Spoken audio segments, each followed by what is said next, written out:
السلام علیکم و رحمت الله. باز یک وقفه بسیار طولانی دوباره خوش آمدید دوستا.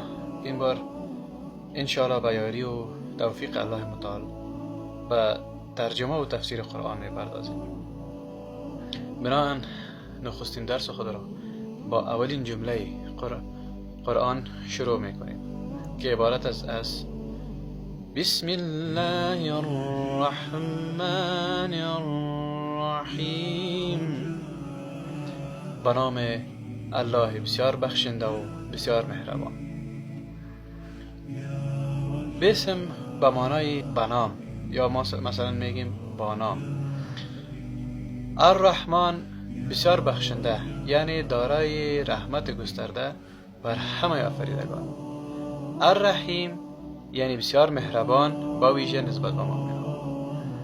دوستای عزیز، نکته مهم در اینجاست که الرحمن و الرحیم از نامهای نیکوی الله متعال یعنی اسماء الحسنا هستند، اما از نظر معنا کاملا متفاوت هستند، یعنی یکسان نیستند.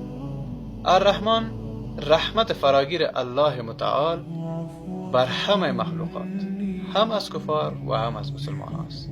الرحیم رحمت ویژه و پایدار الله بر بندگان مؤمن و ویژه در آخرت می باشد. این تفاوت را بسیاری از مفسران از جمله ابن کثیر و ابن قیم بیان کردند. دوستای عزیز، در درس بعدی انشاءالله به ترجمه و تفسیر سورة الفاتحه می پردازیم. بناهن از شما خواهانم تا صفحه ما را لایک و فالو کنید تا از درس های بعدی هم مستفید شوید.